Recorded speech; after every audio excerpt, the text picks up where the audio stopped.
All right. The iPad, just in case I want to go scrolling around or something. It is 7:01, so we'll call to order the Planning and Zoning Board and the Board of Zoning Appeals to order. For those that can and wish to, join me in the Pledge of Allegiance.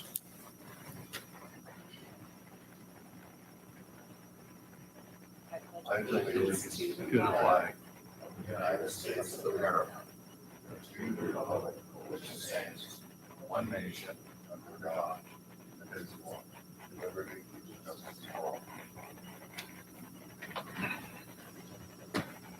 All right, roll call tonight. Gary Jansen, I think he's absent. Of course, Paul Spranger's here. Steve Conway. Here. And Rick Schellenberger. Here. All right. And Scott Phillips. Here. All right. And Dalton Wilson. Here. All right.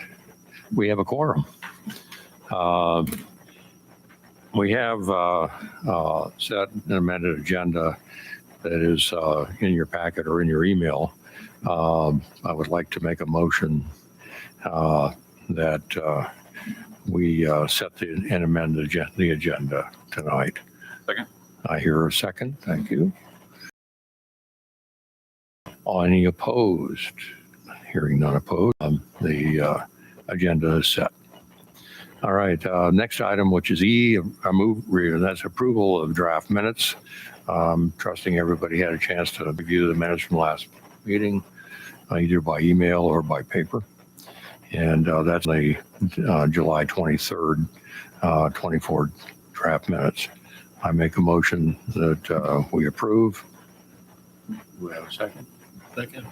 We have a second. All those in favor signify by saying aye. Aye. Any opposed? Hearing none, we've approved the minutes. Communications from staff. Oh, they're shaking their head. Oh, okay. All right. And then we're going to open up the first public hearing. It's now 7:03, and I'm going to read the item. Review of V as in Victor 2024-02 application by Carolyn Riley pursuant to City Code 17.10.08, who is petitioning for a fence height variance from 6 feet to 8 feet in heights located at 815 Butler Street here in Valley Center. Again, we've opened the hearing at 7:04. Would staff like to make some comments to this item? Good evening. All right, so on this variance application, we have a staff report. I wanted to let you know that a notice was published in the Ark Valley News, as well as provided to residents within 200 foot of this property. We've not received any correspondence from anybody in opposition of this variance request. I did include you some pictures to show you this. The fence was already constructed.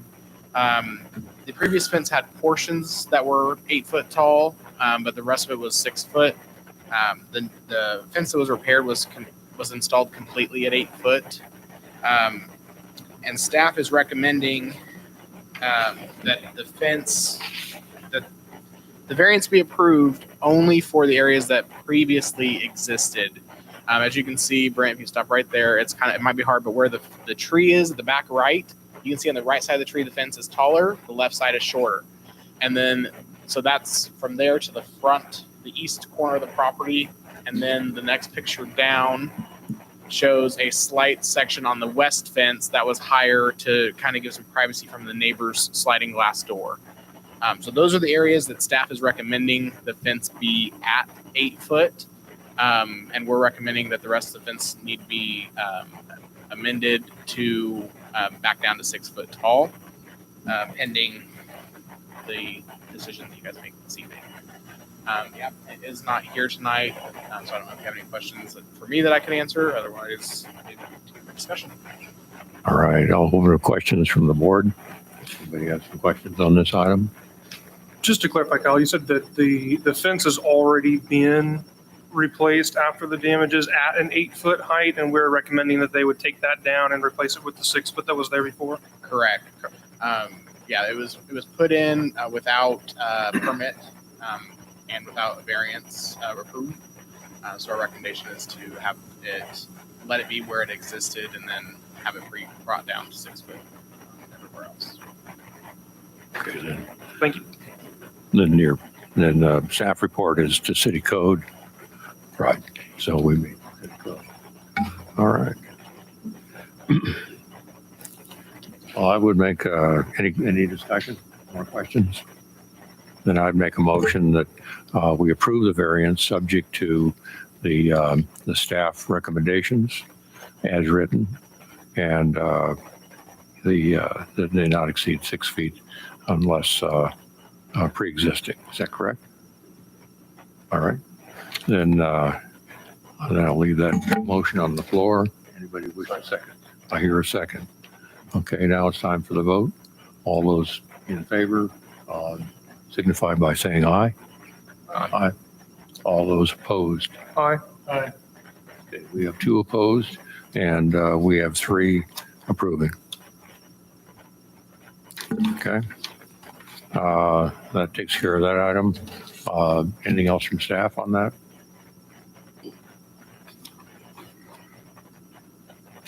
Okay, so we're going to support the staff report. All right, let's see what else we got here.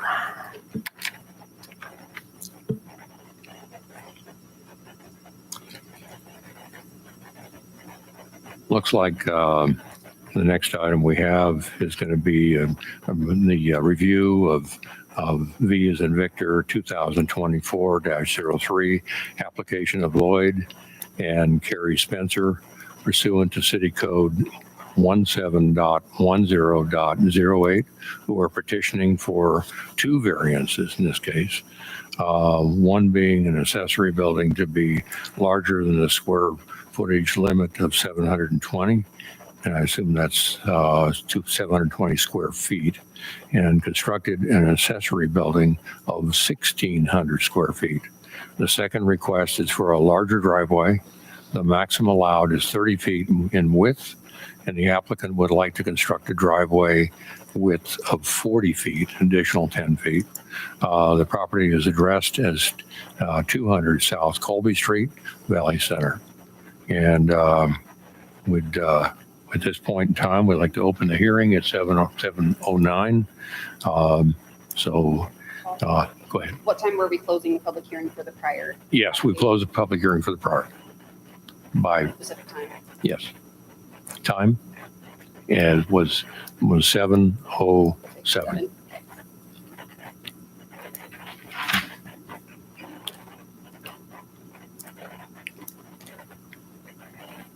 And staff report? All righty, good evening again. With this one, we do have the applicants here. Spencer sitting to my right. Again, notice was published in the Ark Valley News and provided to all property owners within 200 feet of this property. We did receive one communication not in favor, saying they thought that the structure was too big for the neighborhood. Staff's recommendation upon reviewing this is to, based on the site plans that they've submitted, we believe that the building will fit within the appropriate setbacks. There still will be a formal review if this is approved with building permitting to make sure that everything meets the requirement. But staff is recommending that the variance be approved for the 1,600 square foot garage. Also, you'll see in the site plan that there are 2 driveways. The driveway for the new building is requested to be 40 foot in width to match the width of the garage. I did accidentally in my report notice that I put extend the driveway. They just want to have, they were asking that the driveway be 40 foot for that. So they'd have the driveway for the existing house and garage, and then a separate driveway for the new building they're proposing. Other than that, I don't have anything unless you have questions. But again, the applicants are here if you wanted to ask questions of them. I think the plan showed a good representation of what the building will look like. It will match the home very well. I think it'll blend in with the neighborhood. There are other accessory structures of varying sizes throughout that neighborhood, so I don't think this is outside of what we allow for variance. Kyle, do you know if we have accessory buildings in that area that are exceeding the current city code? I did not see any that necessarily are exceeding or any variances that we've granted for that. So this would be one that is probably, or this would be obviously exceeding it, but it would not be the only house with an accessory structure. Thank you. There are a lot of sheds and other buildings. More comments from, How, the plan says this is 17 feet tall. How tall is the house beside this? Yeah, like, okay. So taller than this. Huh? It's a two-story house, Okay, so, split level. I think the sidewall is like 20 something. Okay. Number.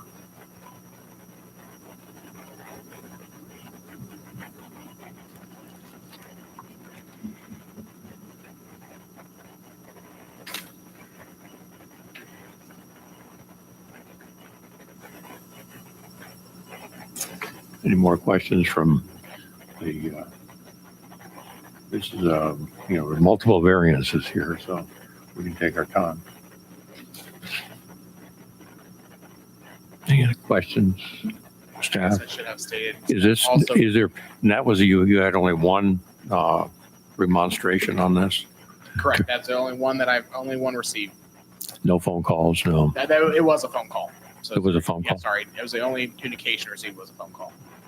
And I forgot to say, and my staff also recommends the 40-foot wide driveway. I did not state that.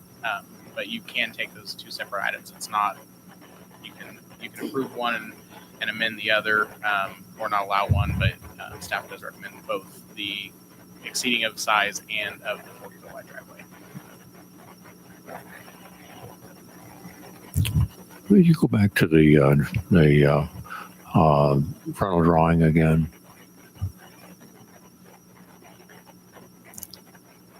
And the plaque, boy, it's squeezed in there, isn't it?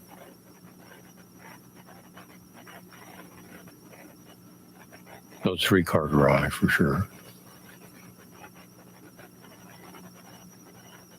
And we don't have a view with the house in terms of the site plan with the house outside of the There's one just from aerial. just in terms of the plat.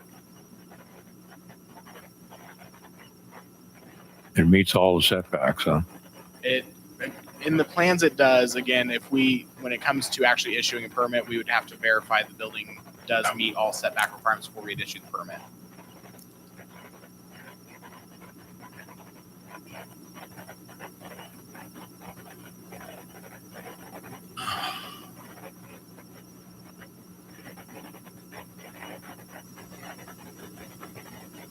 Good evening. Paul, did you have a question? Did you say a site triangle? Well, I'm just making sure, in terms, I'm sure staff's looked at all the setbacks. Yes. It's a 15-foot setback on the side on Allen Street. The actual address is on Colby Street. Right. Yeah, there wouldn't be any issues with the site triangle, as the house is currently not an obstruction on the site triangle. So it's typically That's 90 foot from the intersection. that's what it looked like when I drove by it. Yeah. Um, Probably the closest one similar to this are somewhat in the same general area, but more on Miles Street. And so if you drive along Miles, there's a few airport hangars and larger structures along that stretch on the east side, a few blocks over. And so the structure, I'd probably say the peak of the house, probably reaching that 30, 35 foot with this 2-story split or tri-level house. Okay. And you also reviewed it. Yes, I've Yeah. reviewed it. Okay. Stand with the staff recommendation as Kyle and I jointly worked on these ones. Okay. So you stand behind the staff recommendation. Absolutely. Okay. Do you have any questions? Anyway, gentlemen, any other questions? Thank We're pretty quiet on this. Well, seeing no other conversation, we then I guess I will make a. Yeah, I'm sorry. I'll close the public hearing at 7:16. Since we have no other, I didn't ask, by the way, whether you folks wanted to speak on this item. No. Okay, just to make sure. Okay. So we'll close the public hearing at 7:17. All right.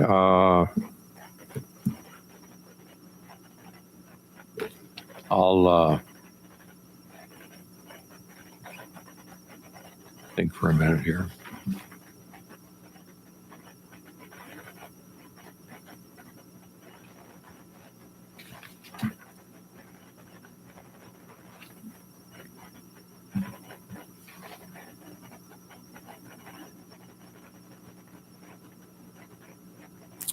Okay, at this point, I'll make a motion to approve, subject to second and vote. Second.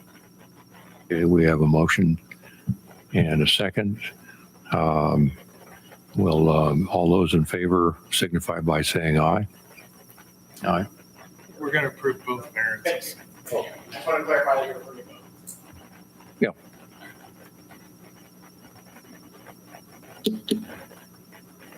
You have a second. Okay, we got a second. Not to rush this, but so do we have any nays on this item? Nay. We have 2 nays and we have 3 approvals. Is that correct? So motion carries. All right. You're sure welcome to stay longer if you wish, or that item has been moved and passed.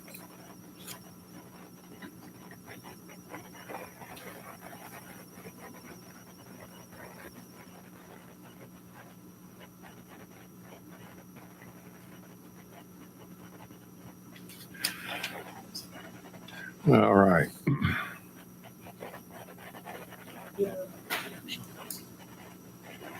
We now have before us a review of RZ-2024-02 application of KWH Investments LLC pursuant to City Code 1711, who is petitioning for a rezone of land that is currently zoned Alpha 1 and which is city's designation for agricultural district Paul, to, I'm sorry, where are you reading from? am I on the wrong sheet? Good evening, there, Mr. Chairman. Ms. Pranger. Thank you. The next item on the agenda, I believe, is our comprehensive development plan Oh, meeting with Foster Design. I think you might be looking at the minutes from the previous meeting, and so this is the next item is okay, so David. I passed over that, didn't I? Chat. We're here to help. Yeah, all right.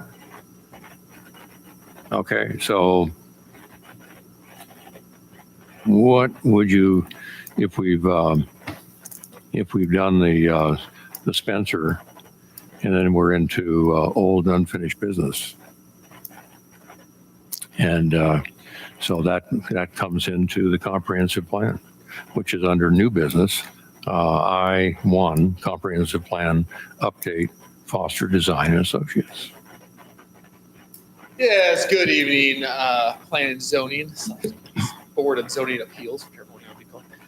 Before you hear this evening is going to be a presentation, our second one, I believe, with the full group with Foster Designs, who the city had hired to conduct our comprehensive development plan update. So I will turn over to them with a clicker, and if they need anything, I will be in the back.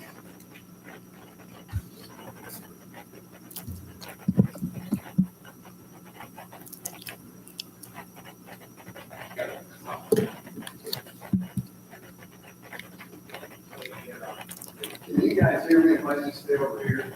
Oh, we got that on YouTube. Oh, we're broadcasting live.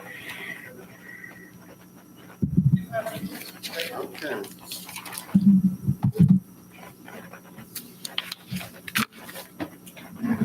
We've got several things to show you this evening.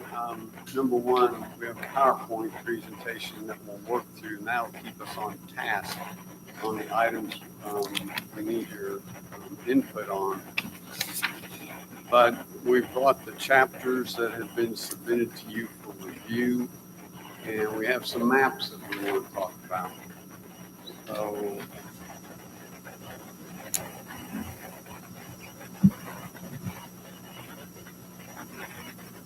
these are the items. Again, we want to look at the 3 chapters that were sent to you. We want to talk about a questionnaire and what kind of form that's going to take. And then we're going to talk about land use. The chapters that we did send to you, this is background information. We just want to make sure it's correct. Did you see anything on, say, chapter 1? Any questions that you might have had on that? I can open that up if need be. If you want to look at a particular chapter.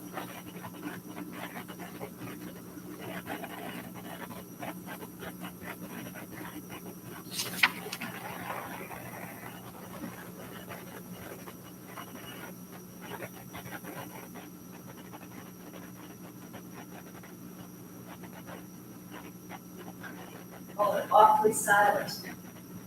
Everybody have a chance to look at it? Hey, look, you might map there. There you go. Just want to pin down, we've talked about planning area and that the thickened black line there that wraps around, that's the planning area that we've landed on there. And then you all might be familiar with the UGA and the urban growth area. And that's shown on that map as well. So you have any objections to this plan area? I think it matches up with what we've discussed so far, and I agree with everything else other than chapter 1. Well, let's go on to chapter 2 then.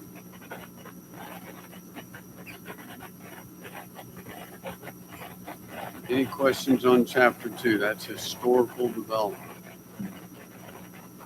Do you have any language being picked up? No? If anybody has any information or even stories about something historic that has happened since 2007, that's where my previous information sort of stopped on the history of Valley Center. I assume something important has happened in the last 10, 15 years. If you can aim me toward events of importance, I would appreciate it. I'll track them down and do what research I need to I know we find had out the- about them, I but know we had the Bart Sullivan's explosion in 2007. that's where I ended. And it's kind of a downer to end on that, so I'd like to go beyond that a little Well, bit if I can. So what's I happened think, since then? well, let's talk about what's happening up 135 and what's kind of under construction or to be constructed. Obviously, the casino is under construction with about $78 million project, which is probably low, but time to finish it up. And I think we need to look at the estimated employment on that is they're saying it's going to be roughly 300 people. I don't know what the mix of full-time and part-time is on that. And of course, the other entertainment venue, sports / aquarium venue further south, but on the west side, is going to be, could have some impact, particularly if they build the aquarium, the large aquarium that they're talking about. That's a phase 2 in that project, but certainly of interest in terms of when we look at a 10-year plan. So I think if we look up and down up to about 85th Street, bordering kind of our community, there's quite a bit happening, and I think more coming.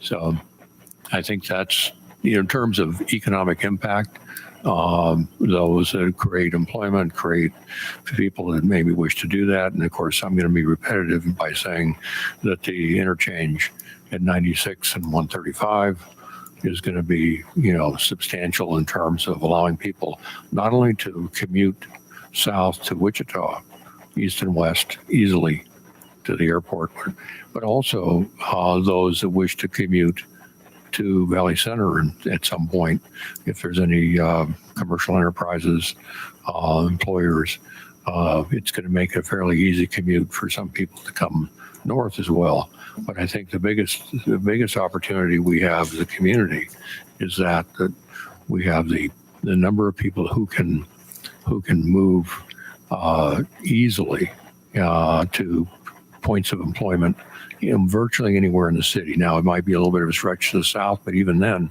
135 takes them to the south end of the city.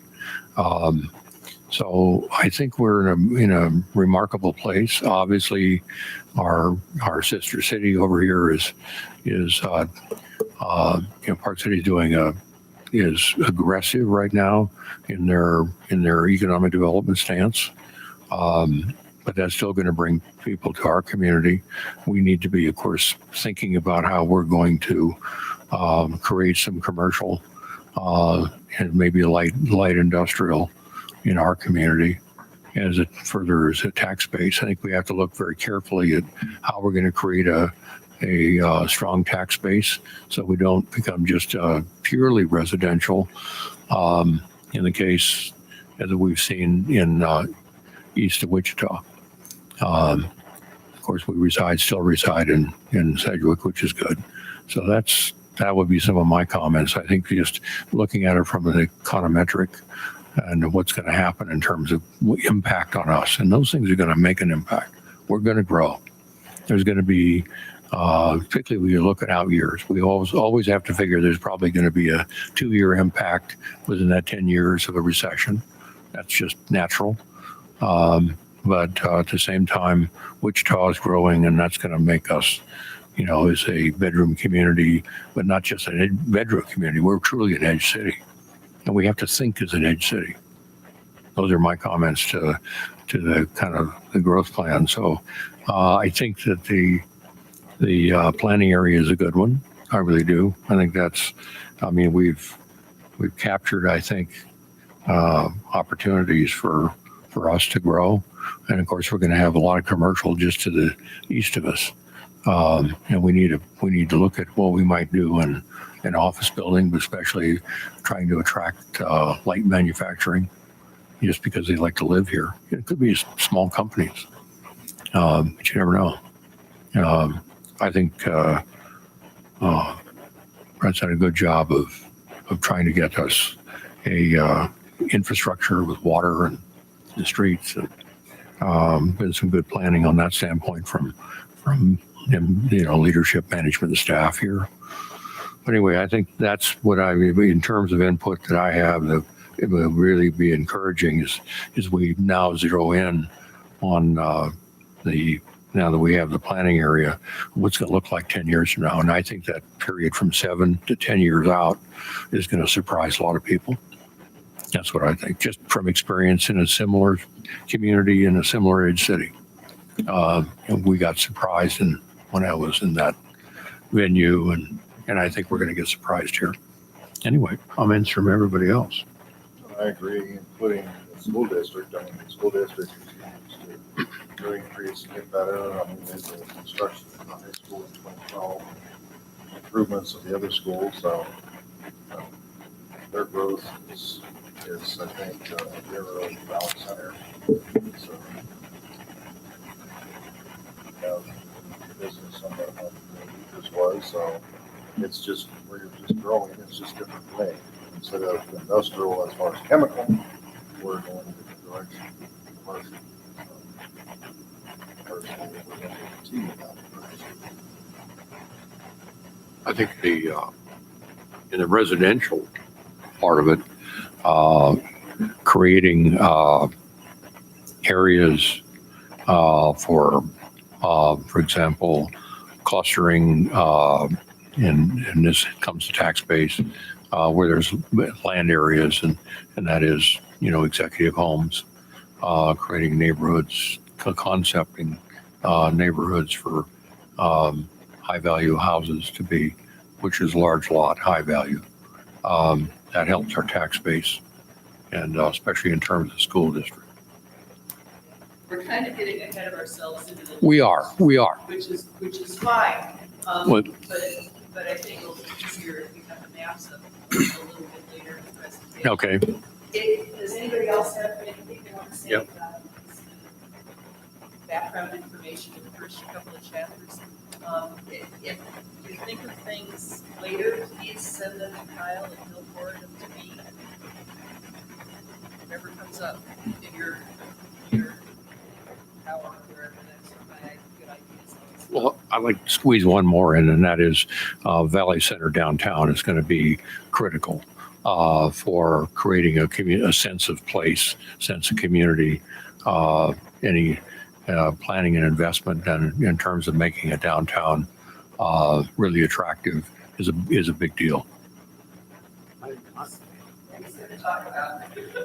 I would say along the same lines as the high school, and I don't remember the year that it happened, but we had the football stadium built as well, I believe around the same time. That feels like a really big part of Valley Center's culture and history here, at least the last decade or two. And then we have a really cool water tower. I don't know that we talk about that enough, but that's kind of a cool, well, and then, yeah, the rec center is going to be another big splotch on our historical presence as time goes by. And I'd suggest that's a quality of life decision. Huge, What was done. huge. I think that's fantastic. That ought to be mentioned in your history. Well, and I'm not sure, but Brent probably knows better than I, obviously, but I believe we've also started the testing of our water wells too for sustainability. So if Wichita were to go down, we can't pull those back up. So that is a measure of sustainability that we can't say, a lot of cities can't say that. So that's a really, really high mark for us. If we move on to chapter 3, if you'll pause, right, go back up to 3-3 there. Just make note of that. It's 24 point, and if you'll go down one, please. There we go, right there. Average population growth of 24.2% per decade. That's very strong. Now, if you go down to the next slide,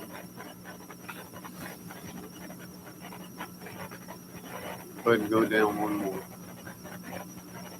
There we go. If you study, these are just some options out there relative to population growth. And of these options here, what are your thoughts? If you look at the 24.2, that's going to put you in the 10, 11,000 range of population over the planning period. Well, what are your all's thoughts on that? I think that's not only possible, but extremely likely that we'll stay consistent with that level of growth. And probably conservative. Yeah. I'm sorry, say again? You're probably conservative numbers. Yeah, I see, especially in those out years. But, Valley Center's been kind of beat up in terms of growth over the last 10 years, which has kind of made everybody gun shy. But a lot of things are developing that's changing that. So I'm agreement. I think we're gonna find ourselves, and it's not just us. It's north of Wichita. The edge cities north of Wichita are now going to capture the attention. And so, yeah, I think that we better plan for something a little more aggressive. Certainly not. So I agree. Okay, we have talked in the past about balancing growth with maintaining Valley Center's small town ambiance. Would you want to try and grow faster than 30% per decade? I think you'd be getting into the point where you're going to change the character of the town, but you tell me, what do you think? Well, I think that we'll start having constraints on buildable land at some point. But I think that if we do a really strong and really make that effort in terms of a real interesting downtown, and it'll come. When rooftops come, microbreweries come, other things come that, to make it downtown. I think if we have, we have a real good sense of schools and things are planned well around us in terms of our school district and our downtown, I think we can maintain a sense of, assuming our street structure works well, our thoroughfare plan is good. I think we can keep a sense of a small community. Having experience with that, we were in the prior community, which is Carmel, Indiana. We were able to continue. We were able to keep that sense of community, even with a growth far greater than this. But it was done with the amenities, the downtown, walking trails and riding trails were a real connectivity for, and we have some, where we have the ditches, I think we've got a huge opportunity to develop that walking, riding, bicycling network. That really, in today's world, especially with the, 18 to 49 demo, that's a big deal. And I think we need to be looking at how we can plan that. Speaking to my own heart. They really do, because that I know in the other community it worked. It was amazing how we're able to keep sense of place with that. So it's downtown, riding trails, parks, even pocket parks in some cases, and when we do thoroughfares, we've got some tree-lined thoroughfares. We talk about new ones now, that with a median. So you want to pick a number, 20, 30, 25, 35? Or do you want us to just sort of give a range and allow you some? I'm gonna go on record by saying 30% in a 10-year period is realistic. But now I'm just me now. We want everybody else to weigh in on that number. Anybody else? Does that sound reasonable, given you're going, you're 124 over the last 50 years already? Because our base is fairly small, actually. I mean, we're not talking about trying to grow from 100,000 to 130,000. Not with the land area that we currently have open. Anybody else? I think we would be heading to 30% mark, what you got on that. I think the 10 and 20% is, that would be sort of, the way we're headed right now, what we've got going on, all the projects, everything that we have accomplished already, and what we're going to be accomplishing.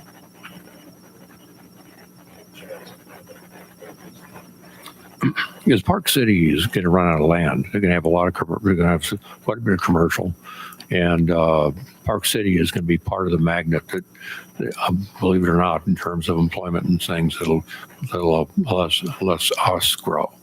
So I think, Edge City of Wichita, Edge City bumping up against another Edge City that's doing a pretty heavy. Well, and I think one of the things, big advantage, maybe that's just me, but one of the reasons why I moved here. I lived in Wichita, and I lived in Park City. One of the big advantages I see of Valley Center is it's a hometown, small town. Right. It has not lost an identity. It's been here since the 1890s. And I'd say the same thing about the other cities of the north. Cities around us. Park City has not been around here since the 1800s. Lost its identity. And you can say that about several other cities. We still have an identity, and we still have that hometown attitude and feel. As long as we don't lose that vision, and we keep it together like that, regardless of size, yes, we will be unique and special. I think it was feasible special, and that's where we're going. Thank you. We go on down to on page 3-10, please. We've talked about the demographics before, so I just want to point out at the bottom there in the yellow box, please make note, over 62% of occupied housing units are one or two person households.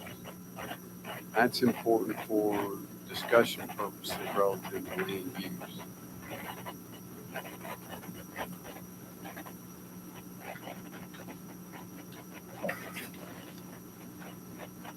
Were there any items in chapter 3? Yeah. Other items that ought to be touched upon, or we missed the mark or have incorrect information? Admittedly, I didn't get through every detail of this particular chapter, but did we account for some of the current housing growth that's happening in Valley Center? And we have several sizable developments that are actively in the works, which might shift our demographics significantly, or it might not. I'm not sure exactly what the outcome that's going to be. I'm just curious how we accounted for that, or if we did. I'm sure they will, and that's one of the things we'll need to address in the plan, but this is all census data, that's a 5-year average from the previous 5 years, so no, it does not take those into account. Gotcha. Perfect. Thank you. Is this ACS census Yeah. data? Okay. Yeah. That's 5-year estimate. Okay.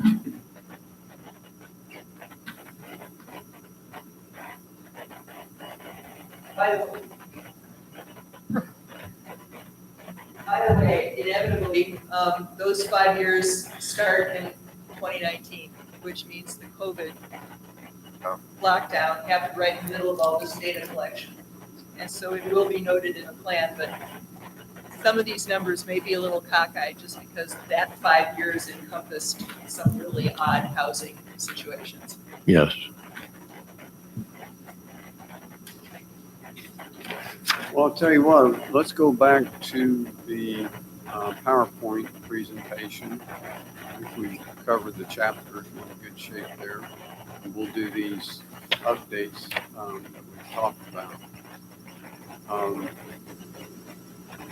Let's look at some of the goals that were noted there.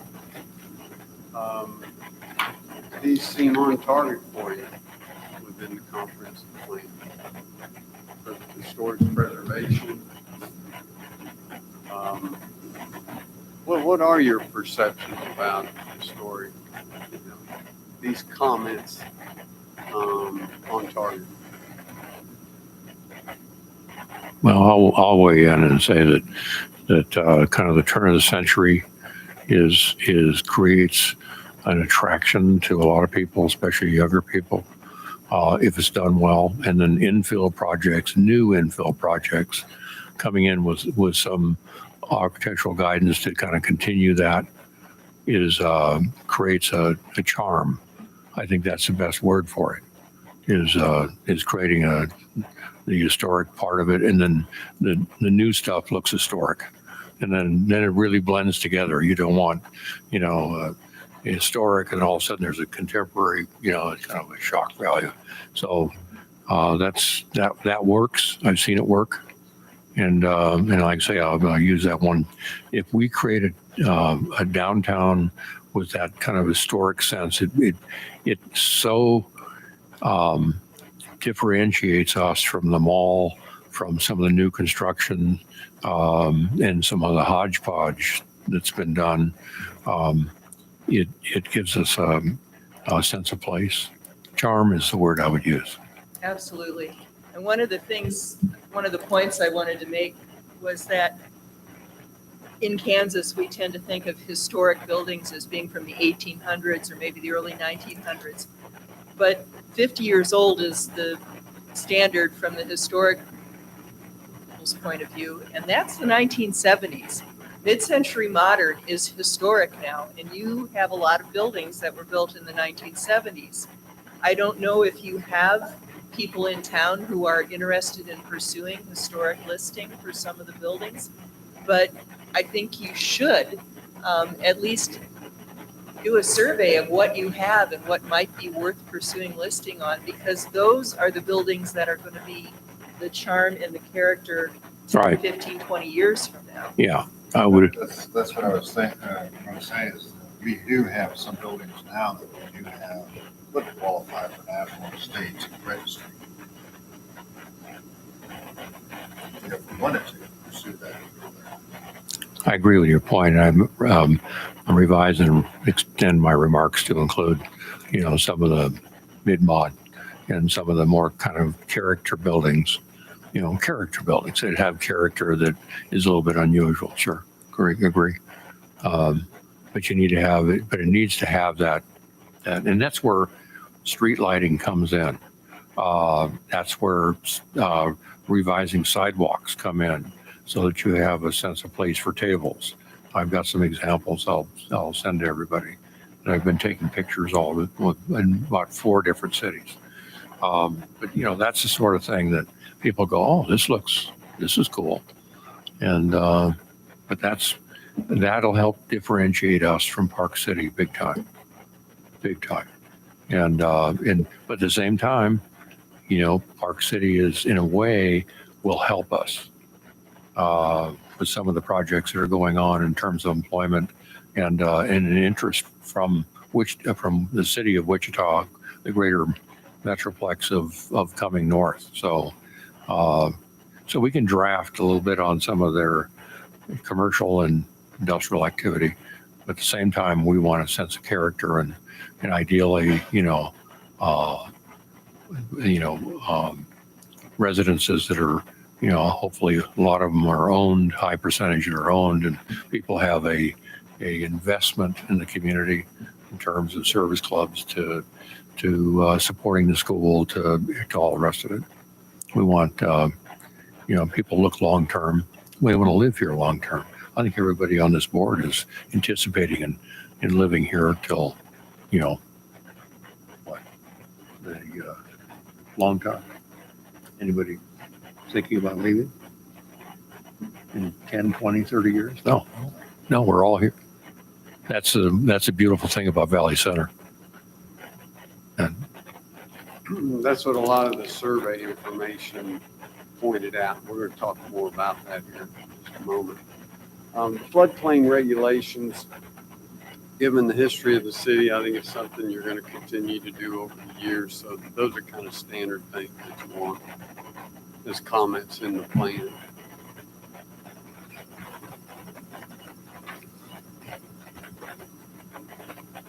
There we go. We're big on trees. The other thing too, just a side note, the floodplain, participation in the CRS, community,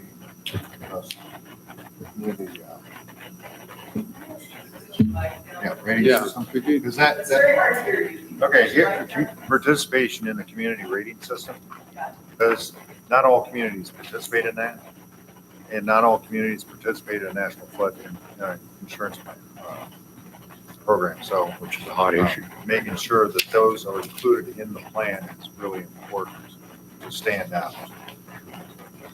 Point that out. Trees are one of those quality of life things. And so, given your history of being a Tree City USA, we wanted to get plenty of info in there. And we went a step further and even made some comments about pine wilts and bagworms there. But I think that last one from where you all sit is the most critical one. Revise the city subdivision regulations to require trees in new developments. We have one developer that we work for, and he charges us to do a street tree master plan for each of his developments. And the homeowners are required to include that particular tree in their landscape plans. And the obvious goal is to create tree-lined streets over time. Well, that creates community. That creates that sense of place and things. I'm sure you all know Eastboro. Unfortunately, a lot of elms were planted. back for that. Plus, they overplanted on oaks in there, and they have scale problems on it. But yet, people remember Eastboro as a good example of getting a lot of trees. But how do you feel about that? Should that be in the subdivision regulations? I love that idea, personally. Yeah, it should be. It absolutely should be in subdivision regulations. Because it works. Particularly if trees have a minimum diameter, like at least 2 inches and 3 inches, and the specificity of the species, the range of species that are successful. And it creates same thing with medians. If you do a thoroughfare and you're doing a median, you allow for the center median to have a certain types of trees, which also creates a sense of place and an elegance to when we talk about some of our undeveloped land, creates an elegance to the community. And we're not talking about affluence necessarily, but just it's not.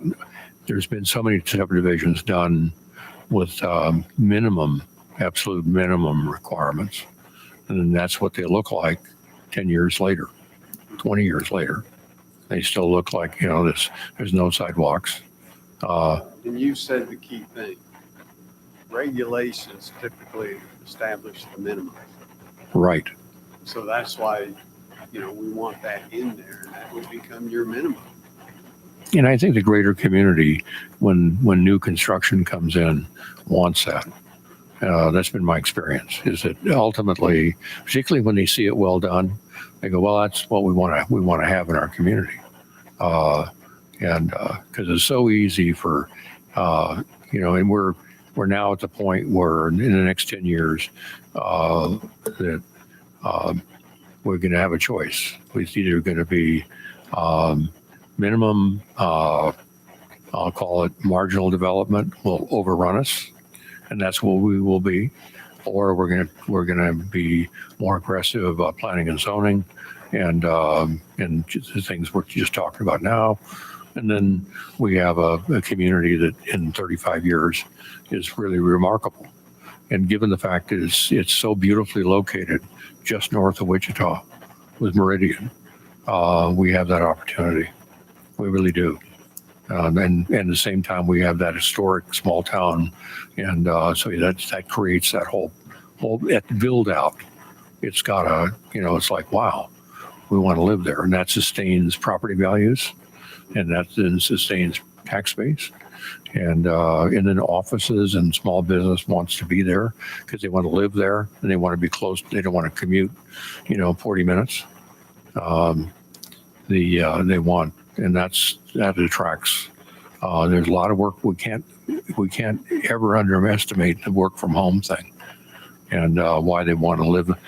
People. That's what making edge cities grow, is work from home. They want to be in a nice place. They want to be in that little edge city where their kids are safe and they're safe, and yeah, that's the magic. Okay, this one's going to be an interesting discussion here on the community questionnaire. Question. Your background documents have done an excellent job of helping to understand the community and the sentiment of citizens. Whether it's the pedestrian and bike plan, whether it's the community survey of 2019, whether it's the strategic plan, these are fantastic documents. What dawns on us, though, is those having done such a good job, we want to be careful not to double up on questions that go out to citizens. And so the question for you all would be, based upon those past documents, what should this plan be asking in the way of questions? And some of the thoughts we've come up with might be a focus on land use. For example, the survey talks about grocery stores. You know, what should happen there? Or what about pharmacy? I could see some land use questions that might go a little bit deeper on it. So that'd be one thing to consider. But we want your thoughts on what should this comprehensive plan be asking. Anybody want to weigh in? I'll weigh in if you guys don't. Well, I think for sure, I mean, amenities, what type of amenities are we missing that this community would like, you know, that we don't have? I think that's a good question. I mean, we've got a lot of stuff here for the community to participate in. And what are they missing? Obviously, the grocery store is one of those. I think that was one of the surveys that they had out there. Well, I think there's two things. One of them is I think you have to give people a little bit of a window into what the community could look like, and is that something they like? I mean, it's the verbal questions, written questions are good, but then after page 6, you know, they're just kind of checking the boxes. And if we totally rely on that, but I think it would be useful now, maybe not 20 years ago, but certainly now, is to have some, you know, representative photographs of is this what you would like our community to look like? And that does come into the whole land use thing too. How much should be residential, et cetera. But, you know, like in a downtown, what is good examples of realistic things that have been done in downtowns. They look at it and go, yeah, is that on a 1 to 10 scale? Is this something that's important to you? I think you're on to something there. One of the things from the survey was about visual appearance of the community. How they want to see what the vision looks like. Yeah, and you can introduce little pictures Right. that give an image of where you might go on Right. something, Here's- especially the streetscape is a good thing that's done. Streetscape, thoroughfares. Here's some examples of things that have been done. Is this something that you favor Yeah, or which- disfavor? Yeah, which would you favor? And then that's kind of one area. Then also the land use of you know, should we be more residential with, you know, single family homes? Should we be clustering townhomes as an area group where it's kind of clustered and cool and singles, young marrieds, et cetera. Then there's surrounded by, you know, homes. And maybe there's going to be some large lot residential areas, and then some smaller lot, you know, more clustered. And I can provide some photographs for a lot of that I've got a lot of it, just to use them however you wish. But yeah. What other you know, I could see, you know, heavy versus light industrial. You know, the solvent thing, you're lucky most things where Leakers was and things is more light industrial. You're lucky from that standpoint today. You can get feedback if that's the general sentiment in terms of industrial use, or same thing with commercial. Should it be more towards fast food, more towards a retail type of environment? And I think we could put together some images that would help with that.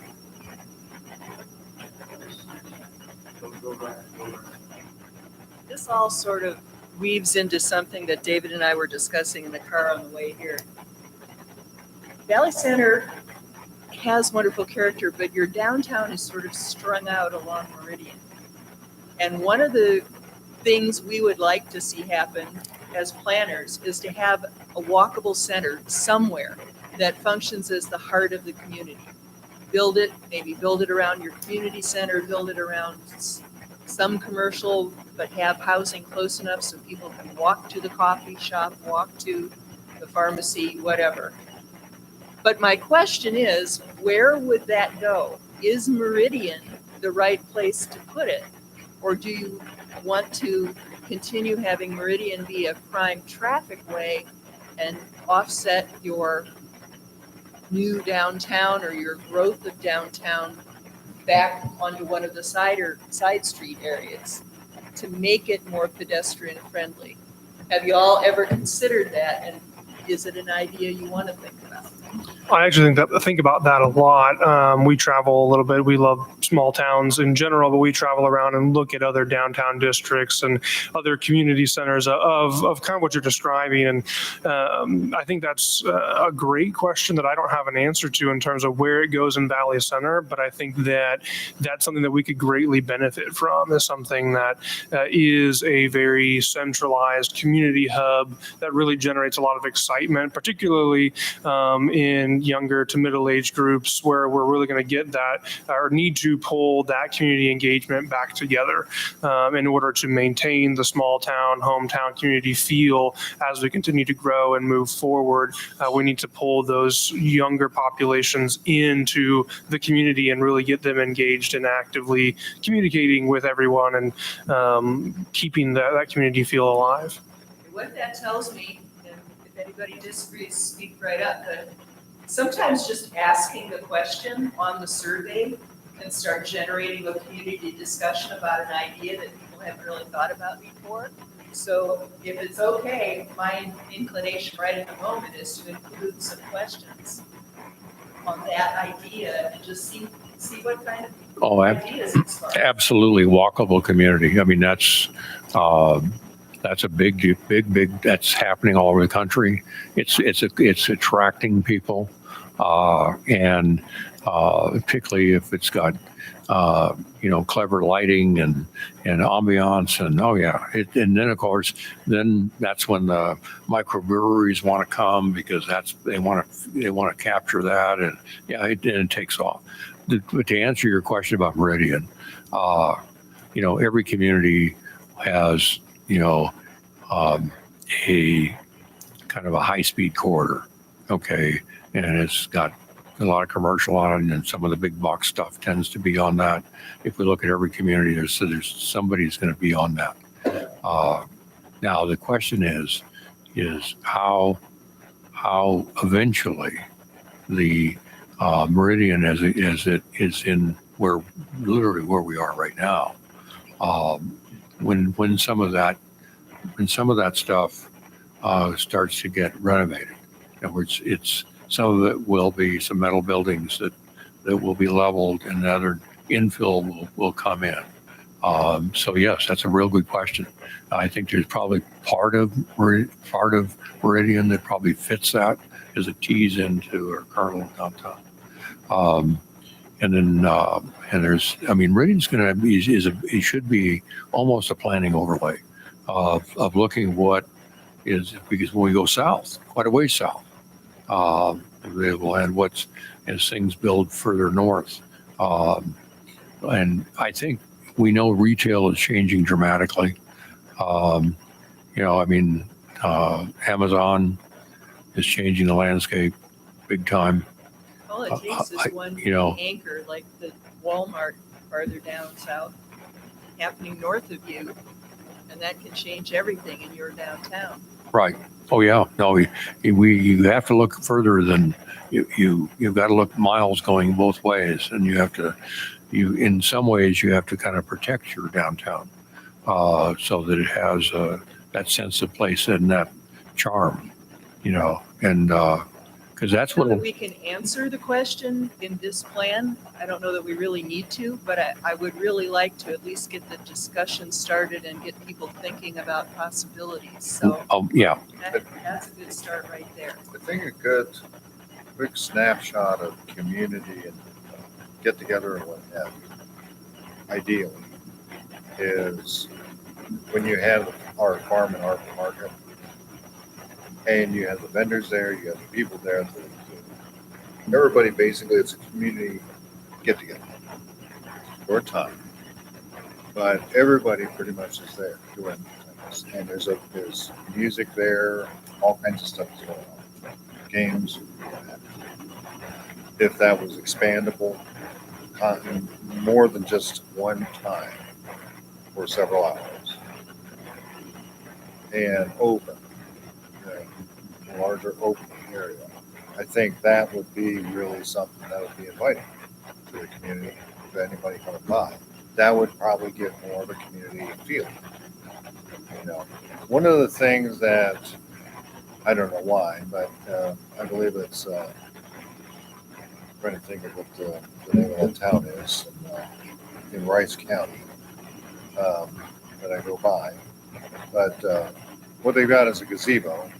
It's one of those movie towns that you see, the old movie, where you got a gazebo in the middle of a city park, and everybody is basically, there's things going on in there, and games and all kinds of stuff. Not like our Lions Park, but I mean, it's like in the middle of the park, and everybody's doing games and playing stuff, and there's music playing there. That's basically the community park. Everybody meets there in the center of the city. And We recently did a park plan for Abilene and found that one of the most popular things in their entire park system is, what do you call it, where you throw the little sacks into a hole? Cornhole. Cornhole. They have a whole array of cornhole permanently set up in one of the parks, and it is a community center. Whole families spend evenings there. It's great. So I don't know that that's the thing for Valley Center, but I understand what you're getting at. There needs to be a place where people meet each other. With some communities, it's a dog park. Some communities, it's a bandstand where they have music every week. that's what I Yeah, was thinking, a something. bandstand with a gazebo. Bandstand. Yeah. Yeah. All right, excellent. David? Well, I think what's come out of the discussion here is these earlier studies, again, have done such a good job that I think the role here for the comprehensive plan is to build upon that. We're going to look at it carefully and see the questions that we don't think are answered along with the things that you brought up. That seemed like an appropriate approach. We just brought these along in case we wanted to trigger some discussion, but an interesting thing, again, out of the survey is infrastructure rated the highest in terms of goals to make sure you're focused on not only taking care of it, but looking to do good things in the future to have a strong infrastructure.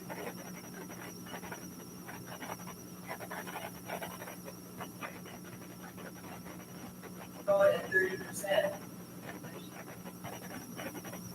Some facts in their minds at all times. But at that rate of growth, infrastructure current to support that rate of growth is not a minor challenge. Not minor at all. And I'll pause here on the one about specific community investment decisions.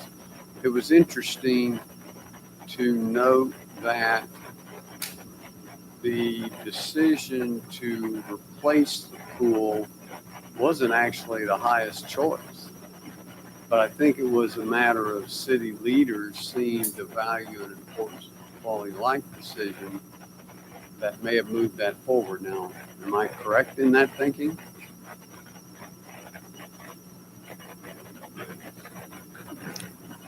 Okay. But frankly, I think they made the right decision. I got something.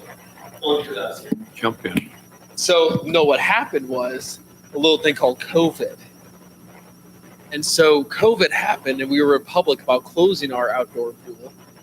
Wichita slid it under the rug and called it maintenance. And so we were the largest pool that was going to be open for public pool in the entire Sedgwick County region. And so we came out and said, hey, sorry, our pool's going to be closed because of COVID. We don't know how to adequately keep everybody safe and blah, blah, blah. And so we closed the pool, and then a bunch of kids their parents had them chain themselves to the fence. And so the kids came and the news crews came. You guys remember this? Kids came 2019, they chained themselves to the fence, it looked like, and then open the pool. And so then we saw an opportunity. We're like, well, it's COVID and we're not doing anything else. And so we formed a committee of those angry moms and school board members, city council, and park and outdoor spaces. And then took the opportunity to then, from May and June, hired a consultant, and they got a sales tax on the ballot. But in that survey that went out, a pool was in there. If we should renovate the existing pool, and then a new rec center, and then also an indoor pool. And the indoor pool was the number one, most overwhelming thing. I mean, it's going to be a money pit. It's not going to be fun to maintain. But the community, actually, that was the number one thing they wanted, was an indoor pool, and especially for a swim team. So the school doesn't actually have any funds towards it. The rec commission does. So the rec and the city are paying for it, and the school is going to benefit for programs, and then also for swim meets and those things. And so, it was interesting because this went out in 2019, right before COVID. I think we collected the results in that fall, right after I started, and then this entire thing got flipped because of COVID. There you go. Well, and of course, it was brilliant that the location is between the two schools. I think that's just brilliant. Close to downtown, and it's walkable or cyclable, and it's close to the schools, so it has that clustering. It's not out in the middle of nowhere, and I think that helps. That's a big help. Location.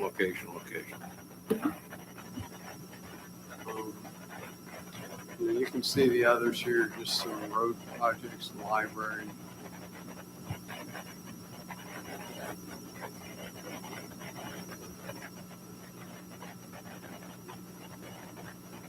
These trigger any thoughts on questions for the survey? I think one thing I hear a lot about is, well, there's no place really, there's not a lot of variety of places to eat from a restaurant standpoint, and there's no local grocery store, but rooftops bring that. As rooftops increase just within 1.5 miles, that's key. And then all of a sudden, even 2 miles, that starts to happen.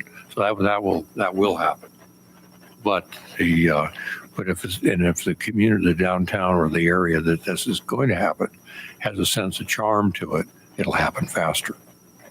There'll be restaurateurs that will stick their neck out a little bit and say, yeah, I think we're going to come in there and do it. Yeah, photographs of walking past Big Jim. One quick thing, if I can throw in on the questionnaire still, and Brent kind of mentioned this about how COVID seemed to flip the answers of the 2019 survey on its head in a couple of areas. I know we don't want to duplicate too many of our questions for repetitive sake, but I would be curious to know how between COVID and economic and political environment changes over the last 5 or 6 years have taken place. I would be interested to know what people's opinions are on some of these existing questions and see if they are still accurate from the data that was collected over the last 5 or 10 years compared to today. It certainly seems like there's potential for those answers to be drastically different, but there probably are plenty that are exactly the same as well. Well, we typically in a survey want to get a scorecard on community facilities. And I always like seeing which ones rank high, and I think you ought to include that here because I need to put the pool in there. You need that in, library and all this, and I think that would be, I'm going to be curious how the different demographics will interact with the rec center. And now, help me out here. Is there a good senior component that's going to go into the community center? Are there going to be provisions for that? Okay, good.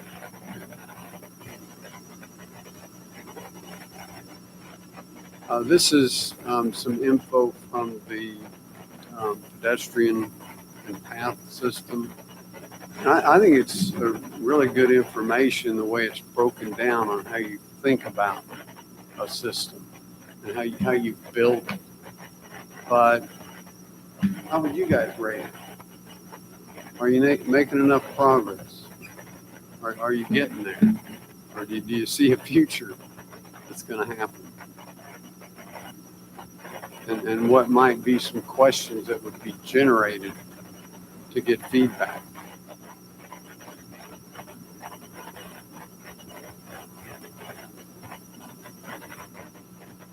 On that plan, I don't know if we brought a slide of it, but it has on there a prioritization of it.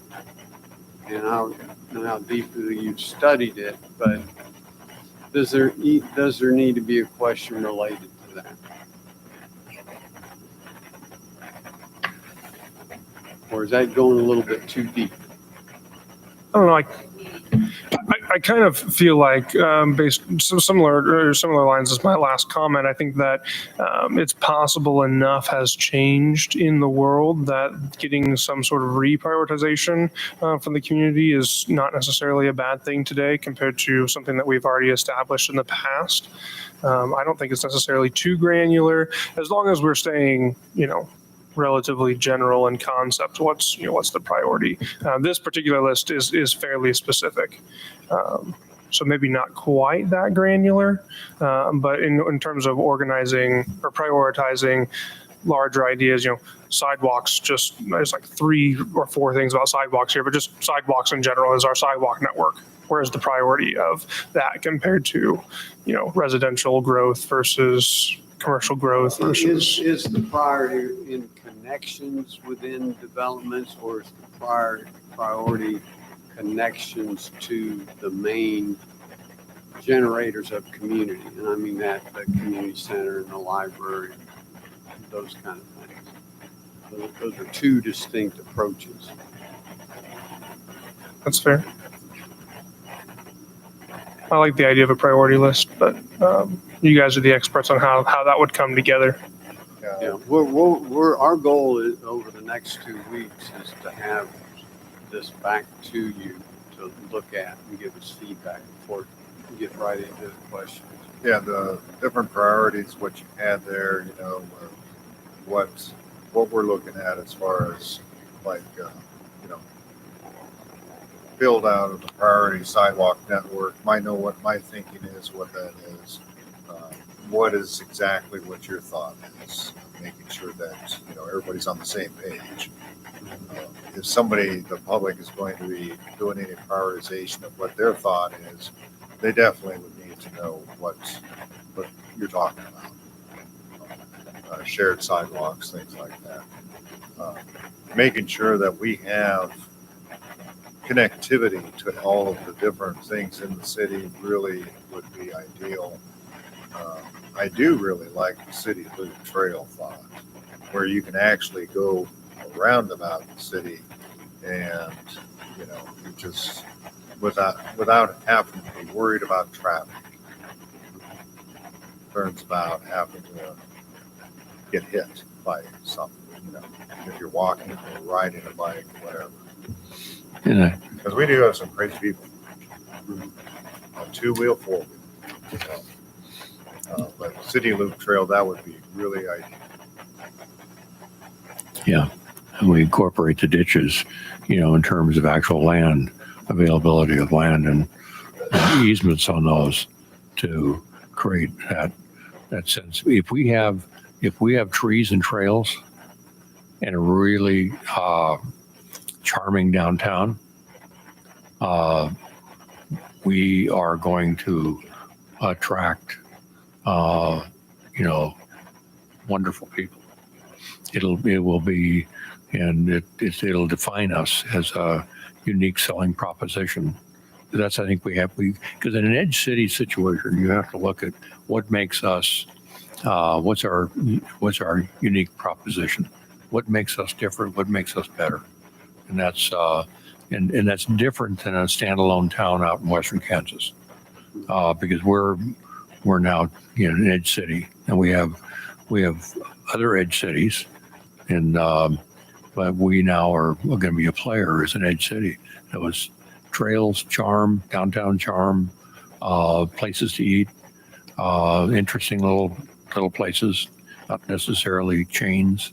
In fact, best not, or at least not obvious. That makes it special, makes it different than just one more subdivision in Wichita.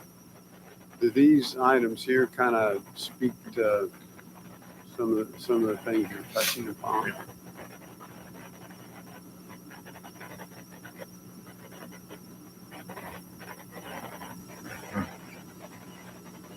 See, a lot of people aren't going to understand what appropriate housing growth is. But yes, it's I would expand on that, say, but the relative to existing demographics. right. And But, potential yeah, future demographics. it's about our vision and our image. In the You know, that's one of the things too, and I don't know how everybody else would think about that, but I know that like our other cities around us, they are in a hurting state of that too, where like nursing, things like that, healthcare facilities. There's a lot of negative. Not negative. There's not as much available stuff, services available. It might be housing or residences, whatever. And what they are lacking, Valley Center might be able to pick up and also be able to have. Right. I think Great would point. help in that positive. The more we understand our, for example, Park City, and what they do or don't do, helps us create a vision for what we need to be.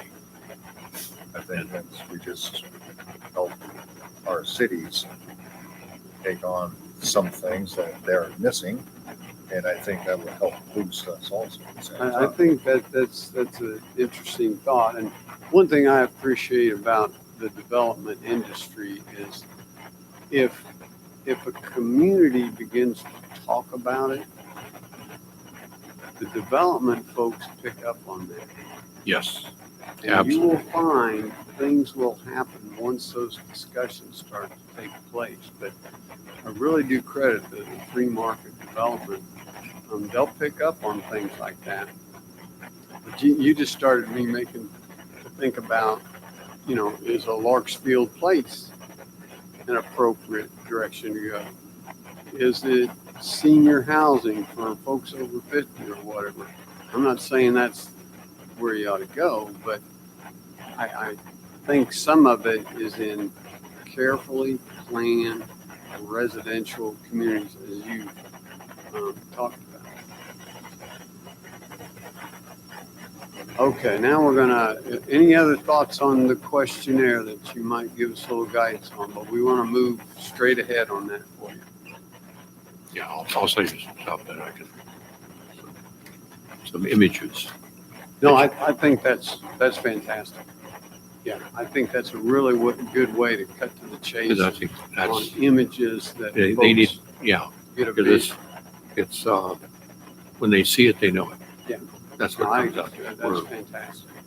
we're in an internet visual world.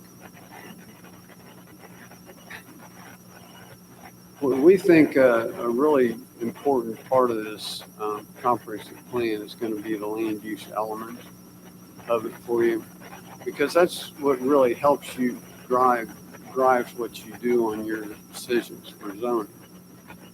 And so now we want to talk about existing and future land use a little bit. You're familiar with what an existing land use does, but always remember, it's not a zoning map. That oftentimes gets confused. Existing land use is reflecting what is there today. Simply that. And same thing about the future land use map. It's a guide for what might happen with your zoning, but it's only that. It's not the absolute. Things change on it.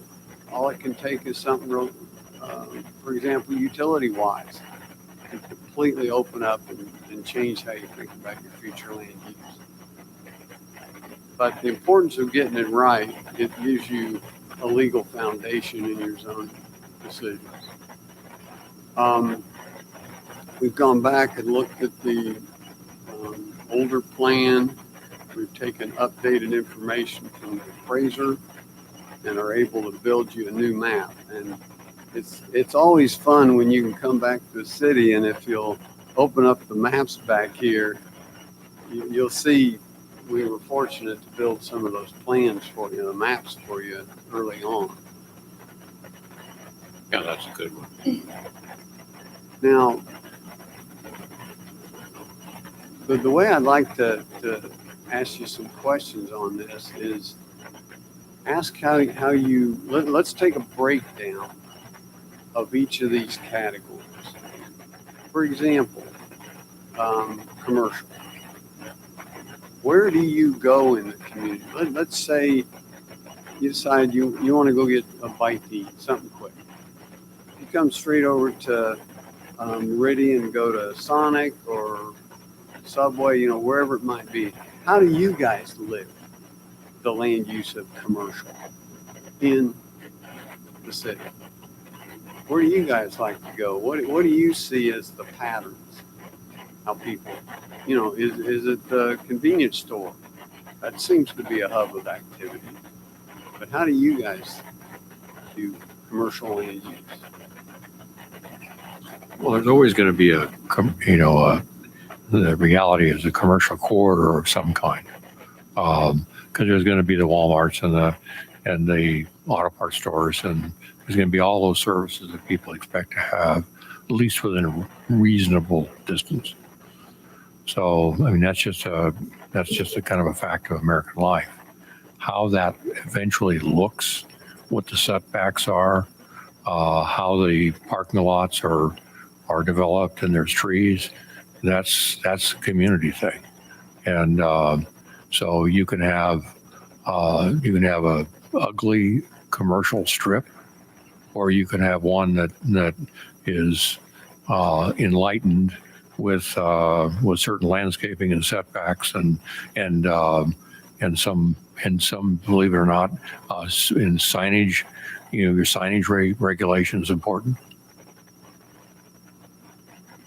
It is. Tell you what, And all those things come into it, because you can have, but I mean, the reality is everybody goes to the grocery store, everybody does.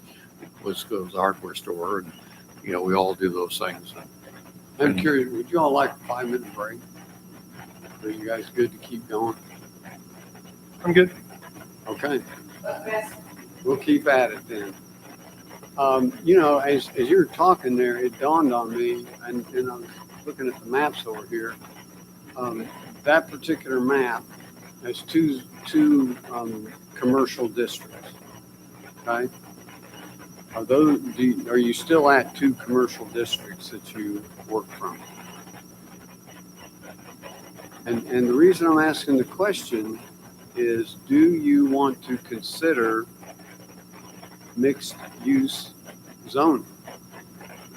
And the benefit of mixed use, it allows for some of these things you're talking about, whether it's to allow intermixing of housing with commercial and some other types of business. You talking about new ones? Or what kind of districts? You talking about I'm commercial curious, in general? have you entertained a mixed use district in your zone? We currently have 3 in process now. Yeah, so we are doing it. 3 types of mixed use districts?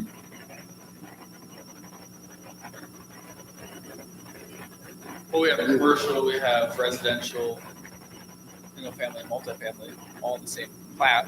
Is that what you're talking about? Or you're talking about mixed use as far as downtown mixed use with commercial on the bottom and residential on top with condominium cares? You can go further. You can go further than that if you want. you know, think back into the performance. When I started out in a neighborhood where people would live in the basement, there might be a neighborhood school right in the block. So are you comfortable with the idea that land use can be mixed? Does that give a vibrancy that you're looking for? Well, yeah, and I think maybe you can expand that concept that mixed use is going to have maybe some vertical component to it. In other words, townhomes, and of course, obviously, some services. You know, that's where I mean, there's always a cluster, kind of almost nationally, of certain little things that tend to, there's a certain number of rooftops, and then pretty soon, that something is close by. Sometimes it's a gas station, sometimes it's not. But yeah, I think that's something we certainly look at. But I think we've got to be a little careful so we don't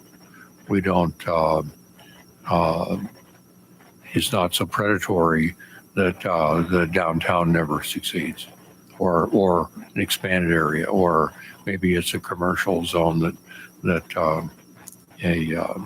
a strip that we want to focus that particular thing on because of traffic. So it's a double-edged sword. But yeah, I think there's certainly with the land area that we have, yes, but it has to be done with some forethought.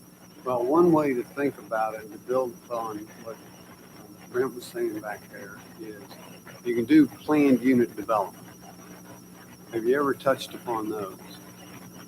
Well, I'm experienced with them, but I don't know about anybody else. You can intermix things in planned unit development, but just again, the concept of being able to bring land uses together a little bit more so people can walk to the spaces. And there's just, I call it synergy of use. There's more efficiency of utilities and things, but. Yeah. Okay. And we have the land area for that. Okay. And I think that's clustering certain things and walkability. Again, it really, I mean, the magic is charming downtown and lots of walking trails and landscape trails and streets that are attractive. That's what makes it happen. They all want to come. The ideas we've used in recent plans is that a lot of communities basically have two types of commercial development. One is vehicle-oriented development, which has certain needs. For starters, it needs to have access to a high-speed road. And the other is the walkable commercial, which is an entirely different thing that benefits from being away from high-speed roads and lots of traffic. The question for every community then becomes, do you develop two separate commercial areas geographically separated, or do you try and sort of edge them up to each other where they have some sort of common boundary?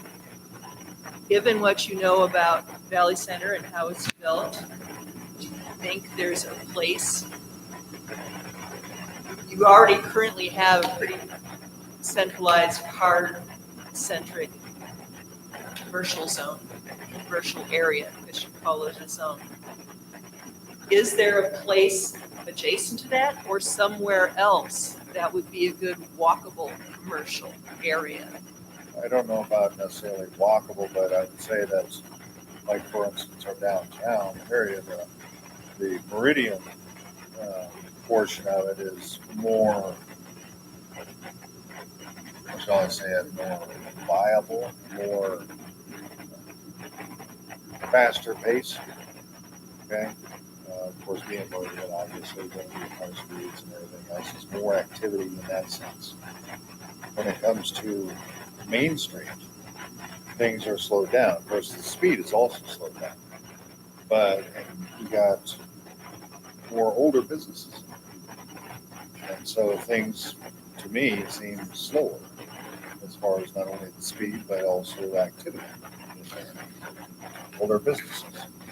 So it's like, to me anyway, maybe it's just me, but to me, I see actually two different views of Valley Center anytime I'm there. Then I look at Main Street and I see Meridian. And it's like a more of a modern portion of Meridian versus Main Street, which is more of the older portion of Valley Center. Which is also where we have the art and farming and art park. Brent, do you want to describe this to us here?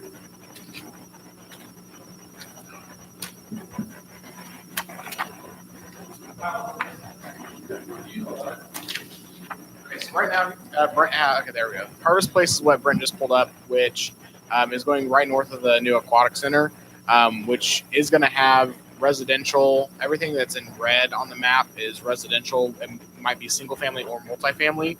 Everything in yellow is going to be commercial zoned. Now, yes, Brent, the question about multi-use. Right now, it's residential and then planned for residential and commercial too. We don't have PUD or any other type of zoning on that right now, or use zoning. But we are just, the plans are trying to have more of the mixed use within, a neighborhood, so it is walkable. And then if Brent pulls up, unless anyone has questions on this one, Brent can pull up the Trails In one as well, where he has it up. He can switch to, and the golf course thing, you can point that, Brent. So that one, this development here with Harvest Place, one of the goals was to have Emporia Avenue continued all the way up, so it'll connect the golf course, kind of have a thoroughfare with the high school being connected down to the stadium. And then within that neighborhood, then there's also some C2 zoning, and I think the hopes are to get some senior living on that C2 zoning there where the cursor is.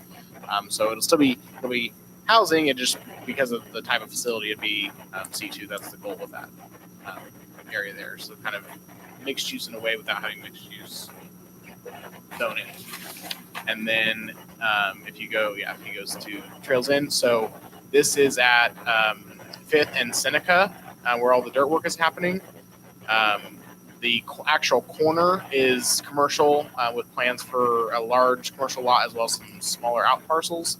And then a reserve in that pink color to the south with all housing, with the plan for that being single family housing behind it. So again, more walkable areas, the new park where there's the park will be going in between the Trails In Edition and the Prairie Lakes Edition, which will have walking paths.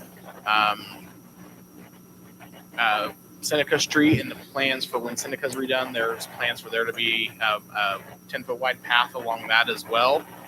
So then hopefully that can get you out of your neighborhood while having some, you can get connections to other parts of the community from that larger path, as well as the park in the middle. Here's just more that's showing the plans for Seneca. So that dark gray there shows the path along the road there. It does have some division in the road, so that could be where potentially the city changes, medians, things like that. We can look at how those are finished. And then Brent's very proud with the Trails In Edition, hopefully within the Seneca reconstruction, having a roundabout to ease the traffic flow in and out of that neighborhood along Seneca as well. You're going to have a future school site right there? That is what the reserve is for, is planned for school. Okay. Yep. Is the possibility of children actually talking to school again part of this? Yes. So yes, and yeah. Well, there's walkers right now in Valley Center. Yeah. You see it was the little elementary school kids and middle school kids. There's walkers coming down to the houses right now. I mean, it's wonderful. And they walk to the high school. And that trail connects all those. A lot of the high schoolers look pathetic. Well,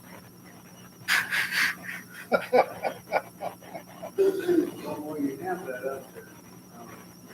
This is something. Here's brought up as an option.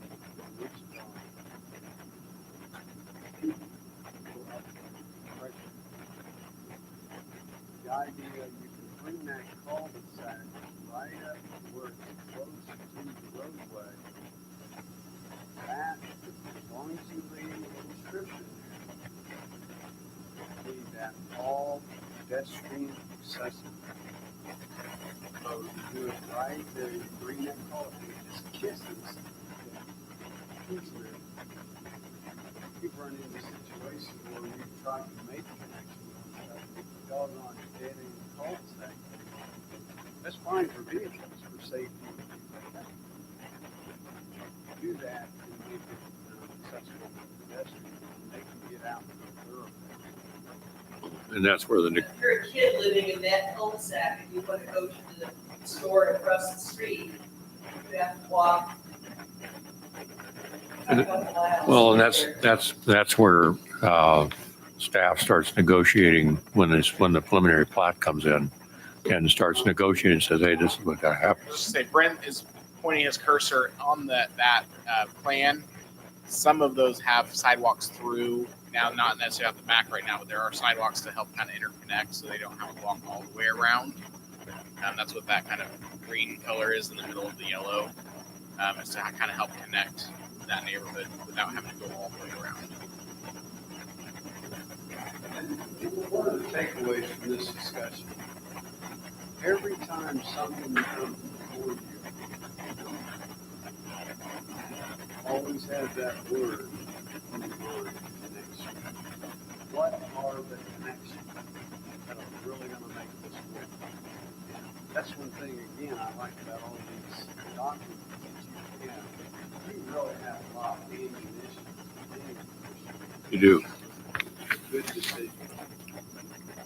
How things go. It starts also at the staff level when project comes in, says, hey, this is what, community is looking for, and they're going to have to give up a little bit of land for that to happen. And eventually they do, because they was generally when you've got a really good, let's say, subdivision, because it's, when it has those amenities, it sells out. And oftentimes you can get more upscale homes that are actually built on those sites. Now, I'm curious, is staff comfortable that we can have some of these ideas and that we can work those in as part of the future land use work? Yep. Thanks for that, Brent. Spot on, just what we needed. Now, okay, before we get away from that, because we've touched upon residential and some different options for that,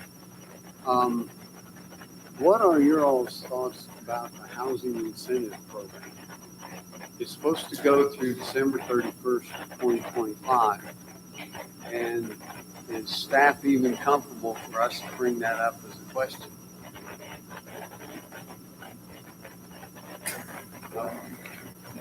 Okay. We won't go. No, I don't think you want to go there. Okay, next item.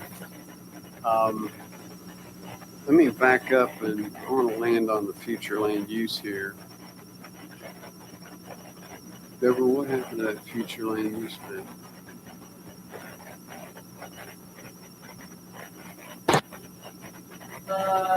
All right, I'm sorry, I made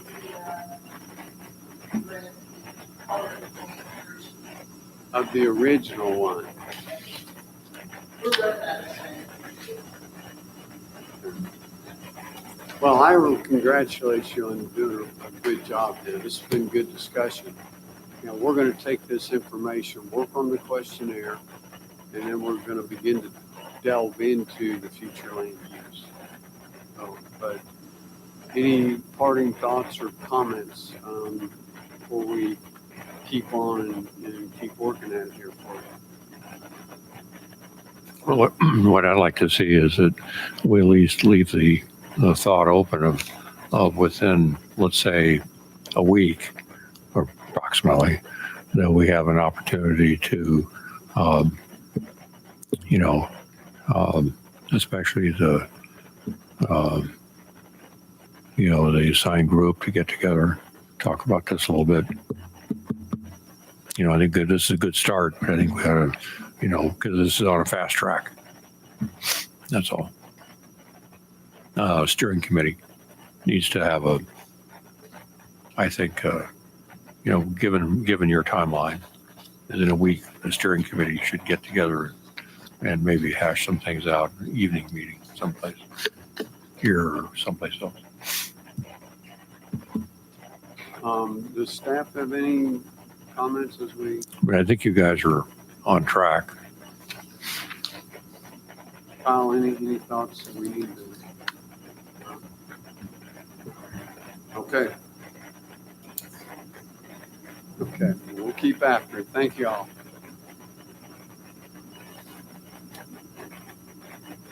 Okay. Well, any other new business for staff that you guys got? No? Nothing? Any other comments? Or we adjourn? Well, I didn't know if Brant was gonna want to introduce me or not, but I know I already introduced myself right before the meeting, but just to give you all a little bit of background on me, I'm from Newton. I got my Master's of Public Administration at Wichita State. Worked in Central County for 2 years. I was at North Newton for 3 years prior to here, and now I'm on week 4 here at Valley Center. So please give me a little bit of grace, but I'm more than willing to dive into things as needed. So please let me know if you need anything from me. Welcome, Kyle. It's good to have you. All right. All right. Good evening once again. And so underneath the item number 2 there, the vacancy on the board. And so now we're kind of switching it up a little bit. Dalton, do you want to touch base on this, or you want me to just roll right in? You go ahead. Sure. So I have actually made the step to move into the city of Valley Center. Oh. Previously, I occupied a position that was just outside the city limits and advising from that perspective. But very, very pleased to say that we're moving into the community. And so I will actually be taking over Mr. Shelton's position as he stepped down. And Brent is going to have to track down us a 7th member who will take my place. So as long as there wasn't any issues with that from this board, of course, we'll kind of ratify everything once we present it to council with the new person or potential member from outside of the city limits. And so what I recommend is that we advertise for outside of city limits board member, and then we'll take those applications. Typically what happens is the city clerk, Chrissy Carithers, takes those applicants. I bring them to you first, and then you make a recommendation to the mayor and the council for appointment. So hopefully by the next meeting, we will have somebody or 1 or 2 or 3 to present to this board. And if you know of anybody, make sure you just let them know that we do have our application online. It's underneath of the governing body and boards and commissions. And then there's a little tab to select for a fillable application. Otherwise, what I'll do is I post on social media, Facebook, Twitter, Instagram, all those fun things. What is Twitter? You know, I don't use it personally, and so the city has the X or the tweet in there. I don't know. Whatever it is today, whoever bought it. I would just like to say that I drove about 9 hours to make sure I got here. With very little sleep. So my apologies for being a little bit errant on the agenda. You can probably hear that in my voice. It's a little bit beat, but appreciate and very much appreciate you guys. You guys are accelerating on the comprehensive plan. I can see it. And we're going to encourage continued acceleration on your part. All right. Anything else we've got before we can adjourn, staff? Okay. So then we can make a motion to adjourn. If there's any discussion. Have a second? All those in favor of adjourning this evening by saying aye? Aye. Any opposed? Hearing none. We are officially adjourned at 8:51 PM.